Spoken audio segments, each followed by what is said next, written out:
नमस्कार बंधु माने माँ हाथ रोषे कि आपण मानक स्वागत। आज आम घरे शैली रे चिकेन बिरियानी प्रस्तुत करवा। तो वीडियो टी शेष पर्यंत देखंतु। प्रथमतः आम चिकेन को भल भाव में धोईदेवा। से हलदी लुण लंका गुंड दही सब मिसेकी मैरिनेट करके किसी समय चिकेन को रखीदे। रखी सारापर मसला कषिकी चिकेन को आम रांधिबा। तो ये देखंतु मोर आपण मैंने ये देखिपे मोर सुगंधित बासुमती बिरियानी चाउल ये मु रखी अदा रसुण पेस्ट करी बोलिकी ताकू रखाई पियाज कटा होगी रखाई सबु प्रकार मसला माने रेडी कर देइछि प्रस्तुत करने। तो प्रथमे आमे कौन करिबा इठी मांस आउ अरुआ चाउल दीटा को भल भाव में धोई नबा।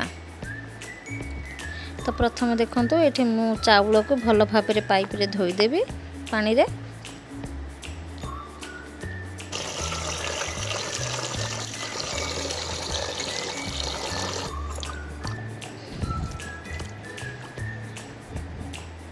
ये चाउल को धोई साइला पोरे गोटे डेक्ची रे देखंतु पानी गरम करथिली आउ सेथिरे किछि गोटा मसला पकेइदेली आउ किछि लूण मध्य पकेइदेली। पकई साइला पोरे आमे सेथिरे ए राइसटा को पकई देबा। तो किछि समय घोड़े देली भातटा माने अधा सिझा हेइथिबो ताकू आमे काढी देबा। पूरा भात हैला जाय रखिबानी। तापर एठी गोटे कड़ाई रे किछि तेल नै जायछि सेथिरे प्रथमे काजू किछि पकेकी ताकू छाणी दउछि। ये काजू हमर हे गला। तापरे हमर पियाज कटा हेकी जो रखा हेछि पियाज को मध्य हम एठी भल भाव में भाजी नबा।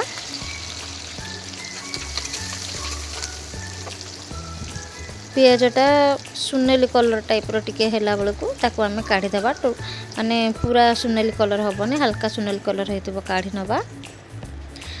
आ सेही तेल रे आमे एबे प्रस्तुत करिबा चिकेन कसा। तो प्रथम देखंतु एठी मु सेही तेल रे गोटा मसला किछि पकेई देइछि। पकेई साइला पोरे एबे पियाज को कटा पियाज रखिथिली ताकू भाजी देली। यह टिके माने यार पियाज रो कलर टिके चेंज हैला पोरे सेथरा हम मसला यूज करिबा।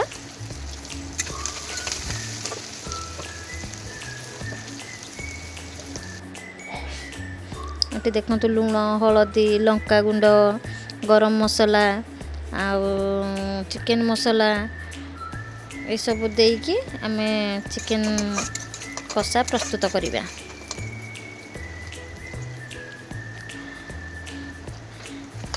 तो प्रथम आम लंका गुंडा पकई देले कारण पियाज हो गलानी।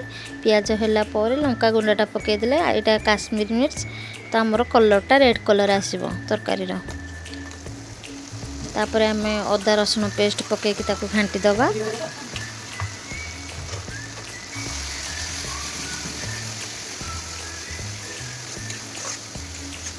किछि समय घांटी साइला पर अलगा मसला सब आम एथिरे यूज करबा।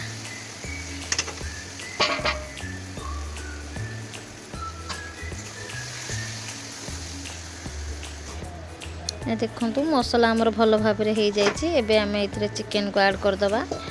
चिकेन को मु डायरेक्ट सेमती पकई देछि किंतु आपण माने मैरिनेट करके पकेइबे। आउ चिकेन को प्रथमे दही आउ हल्दी गुंड लंका गुंड लूण आउ टिके तेल देकी प्रथमे मैरिनेट करके 10-15 मिनट रखिदेबे तापरे पकेइबे। तो ये आपण देखंतु जो मु पियाज भाजिकी रखिथिली सेथिरे धनिया पत्र आउ पुदीना पत्र कंचा लंका आउ जो काजू भाजिकी रखिथिली ये सब एकाठी आमे गोळई दबु। आउ सेथिरे बिरयानी मसलाटा आमे ऐड कर दबु। देखो बिरयानी मसला पकेकी आउ सेथिरे पुनी गोलाप जल मध्य पका हला। आउ जो सेंटटा पका जाय बिरयानी रे से सेंट टिके पकेकी ताको आमे भल भाबरे गोळई देबा।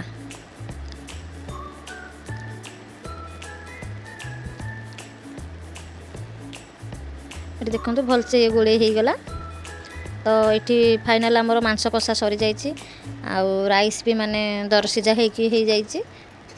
तापर ये गोटे पात्रटे बड़ पात्रटे नेले ये लेयर बाय लेयर सब देकी आम ये प्रथमे देख मु किछि घी आग ऐड करदेली तले कलापर तापर भात को गोटे लेयर देली ता ऊपर जो चिकेन आम कषिकी रखी ताकू भी गोटे लेयर देदेली। मुझे जमारू कलर ऐड करूनी ଆପଣ ଚାହିଁଲେ ସେଇ ଭାତରୁ ଅଳ୍ପ କିଛି ଆଣିକି ରେଡ୍ କଲର୍ ଆଡ଼୍ କରିପାରିବେ। ତ ଦେଖନ୍ତୁ ମୁଁ ଏଇଠି ଲେୟାର ବାଇ ଲେୟାର ସବୁ ମାନେ ଦେଉଛି। ପୁଣି ଆଉ ଥରେ ଭାତର ଗୋଟେ ଲେୟାର ଦେଲି, ତାପରେ ମାଂସର ଗୋଟେ ଲେୟାର ଦିଆଯିବ, ତାପରେ ଯେଉଁ ପିଆଜ ଫିଆଜ ସବୁ ଗୋଳେଇକି ରଖିଥିଲେ ସେ ମିକ୍ସ ମସଲାଟା ତା ଉପରେ ଦିଆଯିବ।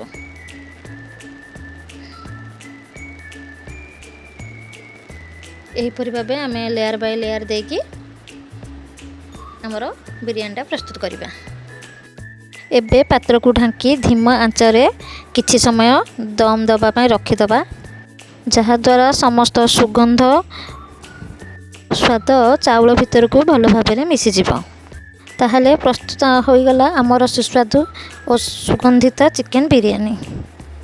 ଆପଣମାନେ ମଧ୍ୟ ଘରେ ଏଭଳି ପ୍ରସ୍ତୁତ କରନ୍ତୁ, କେମିତି ହେଲା କମେଣ୍ଟରେ ଜଣାନ୍ତୁ।